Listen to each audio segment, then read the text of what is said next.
Hey everyone, welcome back to Drowsips.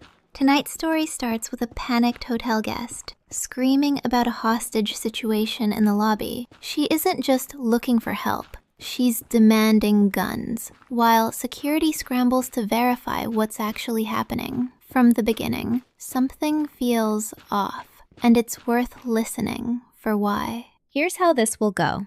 I'll read the original Reddit post exactly as it was written, with a few of the most telling comments after. Then I'll share some thoughts of my own while the Minecraft footage rolls in the background. And while the surface drama is plenty loud, the reveal that comes later is almost quiet. The missing husband shows up calm, and that silence is the real story beneath the noise. So picture yourself stepping into a crowded lobby on a summer afternoon, where the chatter of check-ins is about to be cut off by those first screams. The chaos begins with a voice cutting through the noise, a woman shouting about a hostage situation. She isn't just alarmed, she's in full-blown panic, insisting her husband is being held at gunpoint upstairs. Guests pause mid-conversation, and staff stop what they're doing to figure out if this is real danger or just a frantic claim. A staff member hurries over to security to explain there's a distraught woman outside the desk. She's waving her arms, crying, and saying her husband is trapped. But then her words shift into something sharper than fear. She yells out, "Do you have guns? You need guns!" For staff, that sudden demand for weapons is an immediate red flag. Most crises in hotels don't begin with calls for firepower. They're usually noisy mix-ups, a wrong key, someone on the wrong floor, an argument that spilled too far. Those can be stressful enough, but they don't sound like this. Still, security tries to get her to slow down and give details. Who did she see? How many men were in the room? Did she hear anything concrete? Her answers collapse under the questions. She can't describe any intruders. She can't recall sounds or threats. It's all based on what she feels might be happening, not what she actually knows. Each attempt to clarify only makes the hole in her story wider. Meanwhile, the guests clustered nearby start picking up on the gaps too. Concern turns to suspicion. There's too much emotion being piled on without a single solid fact. The energy in the lobby keeps people tense, but their faces also say they're not so sure they believe her anymore. This is where experienced staff recognize a familiar pattern. Sometimes emergencies are exactly what they sound like. Other times, they're closer to a private conflict spilling into public space. The panic grabs attention, but the details betray that something else might be driving it. One thing is clear. This is not how most hostage reports begin. And with her emotions still running high, the security team has to make a decision. They can't ignore her, not with claims this serious, but they also can't blindly act on a story with so many holes. So they do the only thing possible. They start moving toward the room to see what's actually waiting beyond the lobby noise. When security reaches the right floor, their focus sharpens. This is the moment that tests whether the woman's panicked story matches reality. They stop outside the door she identified, following protocol, but keeping their distance. They stand close and listen. Nothing. No voices come through. No sounds of struggle. Only the steady hum of the air conditioner. That silence could mean a lot of things, and staff have learned how to weigh those possibilities. Maybe the room is empty. Maybe someone inside is too scared to make a sound. Or maybe the original claim was never grounded in reality at all. They try the safe steps first. A knock. No reply. Then the hall phone rings the landline inside. It rings and rings without anyone answering. That detail matters, because even in tense moments, most real hostage calls don't begin with complete silence. Still, they can't dismiss it. With the line dead and the room unresponsive, they move to the next stage. The OP's exact words describe it clearly. The hallway has 20 rooms. That long corridor makes each door look the same, and the weight of possibility sits heavy on them. One space might conceal danger, or nothing at all. They ready the master key. Each movement is careful and deliberate. a blend of routine caution and quiet unease. This is where training collides with doubt. Before sliding the key card, there's a shared look that acknowledges how little her earlier story seems to add up. The lock clicks. The door pushes open without resistance. Inside, nothing. The room is pristine. Bedspread tucked, television dark, bathroom curtain pulled back to reveal only white tile. No luggage opened on racks. No overturned furniture. No bodies, no weapons, no fight. A space that looks more like it's waiting for its next guest than a scene of violence. They check every spot where someone could hide. Closet, bathroom, under the bed. Still nothing. The only thing left is the tension that carried them down the hall in the first place. That tension now dissolves into silence, making the woman's claims sound even more fragile. The supposed hostage crisis isn't in this room, and that leaves a bigger question hanging for the staff, one that isn't answered by the walls or the air conditioning. The explanation is coming, but not from this floor. It's waiting just beyond the hallway, and its timing will catch everyone off guard.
Just as the hallway begins to settle into quiet, the husband walks into view. The OP puts it simply. He stumbles out of the bar. His steps aren't rushed. His face carries no alarm. He just looks mildly surprised to find an entire security team and a small crowd gathered outside his room. When they ask where he's been, his answer is straightforward. He says he was downstairs at the hotel bar having a quiet drink. His phone, he explains, was on silent, just by accident, he claims. One short sentence, almost too neat, and that timing, it immediately raises eyebrows. The calmness in his voice cuts against the weight of the entire lobby scene. While his wife was screaming for guns and demanding action, he was sipping a drink and scrolling past calls he didn't hear. He isn't flushed, he isn't panicked, he isn't even apologetic, just puzzled. And you have to wonder, how does her crisis end in his complete calm? That mismatch sticks out because usually in real emergencies, partners mirror each other's feelings. Fear meets fear. Panic meets urgency. But here, they're not even reading from the same book. Security stands by silently, but the looks they trade say more than words. You'll notice it too. Her hysteria didn't just invent itself. And his indifference doesn't exactly erase the questions. When the couple finally face each other, the air sharpens. The wife's eyes are a mix of relief and anger. She's trembling from adrenaline. The husband, though, seems more irritated than moved. He adjusts his stance, shakes his head slightly. Their body language is clipped. Short glances, crossed arms, a few steps of distance. Not a reunion, just coexistence. The OP adds another telling line. The wife mutters, "I guess I listen to too many true crime podcasts." That nervous laugh, a half excuse, feels like she's trying to close the scene before anyone presses harder. But in context, it doesn't smooth anything over. Staff notice what you and I notice. It isn't about a silent phone, and it probably isn't about one drink at the bar. It's about why her mind leapt straight to the worst imaginable scenario. It's about why he vanished without a thought of checking in. On paper, the crisis is solved. No hostage, no danger. Everyone's safe.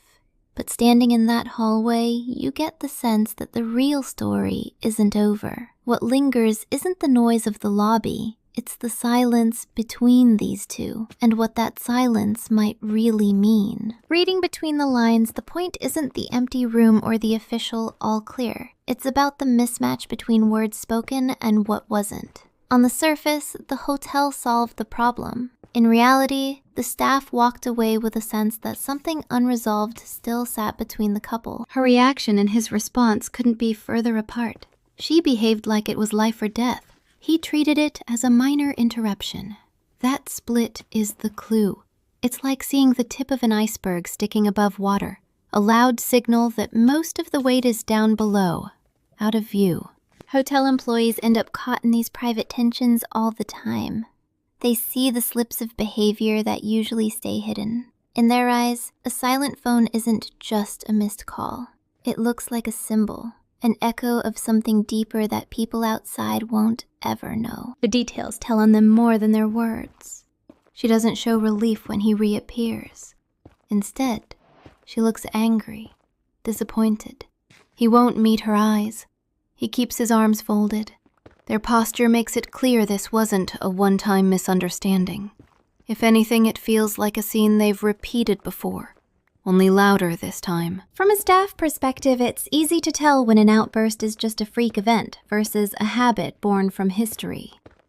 Guests who leap to the worst often have a reason. Maybe it's been building from a pattern of being ignored. Maybe he disappears often. Maybe silent mode wasn't a slip at all. You can't prove it, but all the signs lean toward deeper cracks showing themselves for a moment. Even in the hallway, when they're finally face to face, nothing softens. There's no touch, no laugh of relief, no shared look that says, "We're okay." They just stand there like strangers putting on a play. The hotel staff is left as an audience, watching a private conflict spill into public view. This incident probably didn't create their problems. It likely exposed them. The false hostage alarm was just today's stage for old patterns of mistrust, missed signals, and silence. Sometimes it's like treating a cozy house as if it's a hotel. Instead of home, it starts to feel temporary, with no sense of belonging. That story is over. But when people on Reddit picked it up, the focus didn't stay on the hotel. It shifted toward something else entirely. And that shift says even more than the scene in the lobby. When Reddit got hold of the story, the talk quickly turned from hotel protocol to the wife's state of mind. The comment section lit up with theories about what could drive someone to insist on a hostage situation with zero proof. The Reddit response runs the usual gamut: guesses and sympathy in equal measure. Many people speculated anxiety, paranoia, or even confusion tied to something medical. Others leaned toward the idea of drugs or meds mixing badly. It's the internet pattern. A stranger behaves in a way that doesn't make sense, and the crowd rushes to fill in the blanks with labels. One of the blunt responses put it simply: I just assumed drugs. That comment, short as it is, caught plenty of upvotes from people who agreed her exaggerated claims sounded chemically charged. But the thread wasn't only harsh takes. Tucked into the replies were softer voices, the ones that tried to think of her as a person in trouble rather than just a headline. As one commenter wrote, "If this was a mental health crisis, criticizing her is like blaming someone for catching a fever. She needs therapy or a medical evaluation, not judgment." That idea resonated too. People recognizing that fear can feel real in the moment, even when it doesn't track with the facts. That back and forth captures a lot about online culture. With only a sliver of evidence, everyone turns into an armchair clinician. The quick guesses feel confident, even though they have no foundation beyond a single public meltdown. And yet, behind all the noise, the more thoughtful voices remind you this could easily have been someone's worst day bleeding into public view. Still, the majority of comments didn't land on sympathy. People defaulted to simple answers, tossing out easy solutions like a pill or a warning to sober up. That kind of thinking oversimplifies just how layered real treatment or support usually is. Mental health doesn't get solved in one comment box. In the end, none of these explanations get us closer to the truth. The thread was speculation from start to finish. We never learn what was actually happening in her mind, or what else may have been shaping her reaction. What the comments show most clearly is our shared need for answers, even when they don't exist. And once people had exhausted the mental health angle, their attention shifted again. The focus drifted away from her panic entirely and settled on the relationship standing right beside it. Reddit detectives wasted no time turning their attention to the marriage itself. The husband's behavior became the centerpiece of speculation, and one detail in particular, the silent phone, took on a life of its own. A top comment captured the mood. The phone wasn't accidental. He wanted the silence. That idea resonated with a lot of people, leading to threads where each reply built on the assumption that his moment of quiet wasn't coincidence. It struck a nerve because the detail was so small, yet so familiar. Was the phone silent by accident or by habit?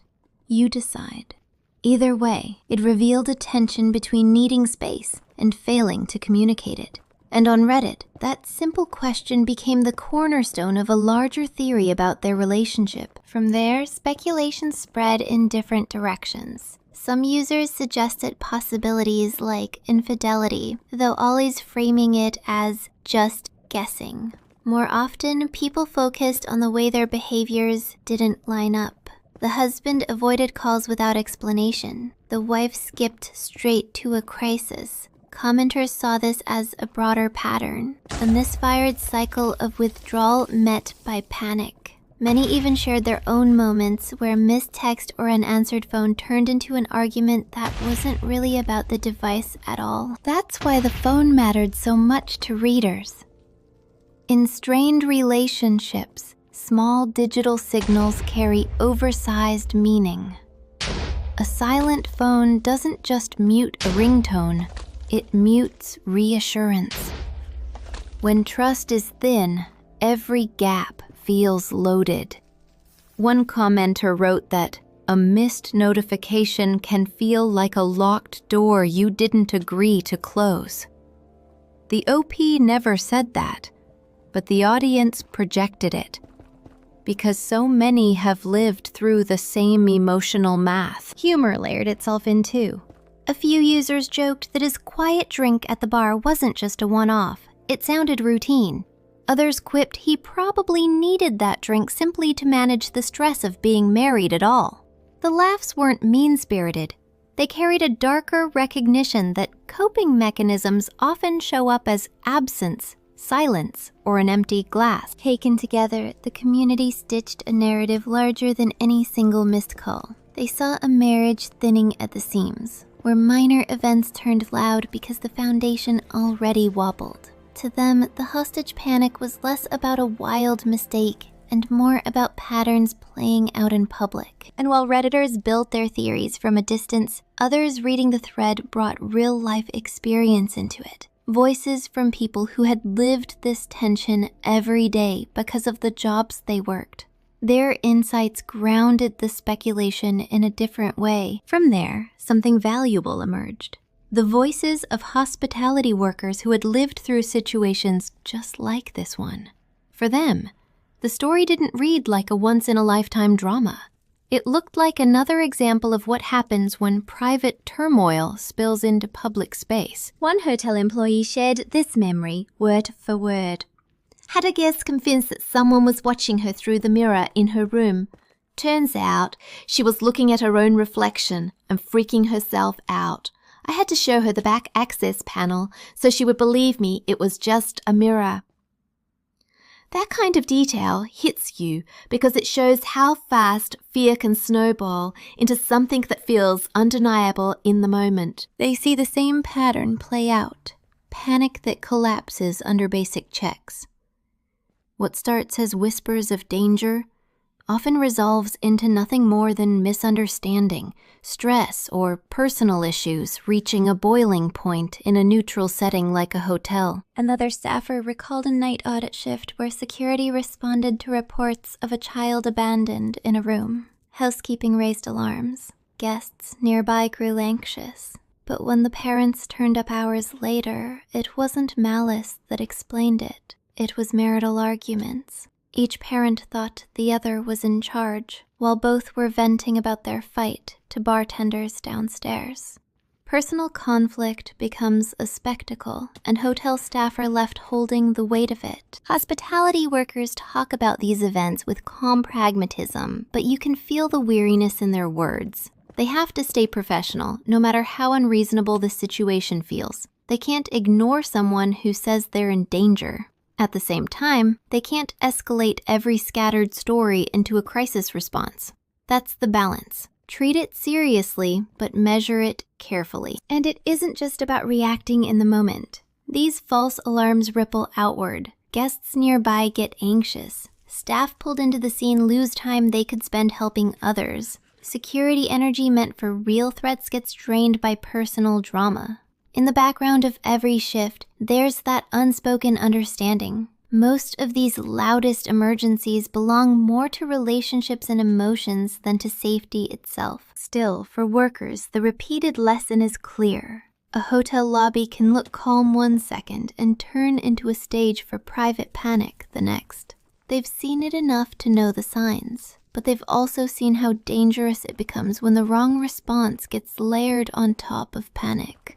And that's where the risk sharpens. What stands out most in this part of the story is how little it would have taken for things to turn dangerous. Commenters noted that if the wife had chosen to call the police instead of turning to hotel security, the outcome could have shifted dramatically.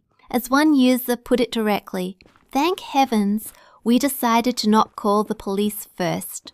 That single choice set the tone for everything that followed. Why does that matter? because an armed police response carries risks hotel staff don't. Officers trained to respond to a hostage report often have to act as if the threat is real until proven otherwise. Walking into a quiet hotel hallway with guns drawn, based only on a frightened guest's words, could have created its own collision course. There's no certainty it would have ended in tragedy, but the danger of escalation was real. Redditors weren't shy about how much responsibility the woman carried. One comment drove the point home. You don't stand in a lobby screaming for guns. That isn't just disruptive. It's dangerous for everyone around you. That blunt sentiment captured what so many readers felt. Anxiety spiraling into chaos is one thing. Dragging others into a call for weapons is another. The difference between hotel staff and police is worth sitting with. Security in that moment didn't just follow a checklist. They paused. They listened. They tried the door, made the phone call, waited for context. Their calm pacing bought clarity, where immediate armed intervention could have meant shouting commands and possible force. Security leaned on discipline and protocol to prevent things from spinning further. That contrast drew quiet appreciation in the comments. People remarked on how the staff resisted pressure to act on raw panic. They didn't match fear with force. They applied patience where another response might have added danger. Many agreed the restraint likely prevented escalation that could have left someone hurt. It's easy to miss the weight of that. What seemed like routine professionalism was a real display of judgment. Knowing when not to accelerate a crisis is as critical as knowing how to respond when the threat is real. Their decision to verify rather than charge forward altered the entire shape of the story. And while readers gave credit to that restraint, they also recognized the subtler truth hiding in plain sight. Keeping calm wasn't easy. The strain of standing in the middle of someone else's personal crisis while holding back reactions of their own takes a toll. What often goes unnoticed is how much weight hospitality workers carry long after a scene like this ends. This is the unseen stress of hospitality work, the kind of emotional labor most guests never realize is happening in the background. Staff aren't just handling check-ins and keycards. They're absorbing panic, diffusing anger, interpreting confusion, and doing it all while smiling like nothing phases them. One line from the LP cut through louder than any other. This was some next level of dumbassery. It's funny, but it also doubles as a release valve. That blend of dry humor and quiet frustration is how many workers stay grounded. A little dark humor and an eye roll keep them sane when situations spiral into the absurd. It's not about being dismissive. Guests who come unglued in public aren't easy to manage, but workers still have to treat those fears as real until proven otherwise. The truth is, restraint gets trained into you fast in hospitality, not just because the uniform demands it, but because the stakes are human. If staff snap back or dismiss panic too sharply, the result can ripple outward. Frightened guests, false alarms, sometimes real consequences. Learning how to respond with calm isn't about politeness. It's about keeping a shaky situation from catching fire. That kind of restraint takes a toll. To outsiders, it can look like cynicism, like the staff are rolling their eyes at every new complaint. But what they're really showing is survival instinct. You learn to separate genuine emergencies from personal meltdowns because you have to. You can't pour empathy into every single outburst. You ration it, balancing compassion with boundaries, stepping in when it matters, but staying steady when the scene belongs more to drama than to danger. And it's repeated every day. People don't see the layers behind the calm voices and professional nods. Guests only catch glimpses of neat resolutions. The door opened, the hallway cleared, the confused husband back at his room. What they miss is everything beneath that still surface. The breaths staff take to settle themselves. The jokes quietly shared after the shift. The constant readjustment between patience and disbelief. That's what defines the unseen stress. Hospitality work looks like service on the outside, but inside it's constant emotional management.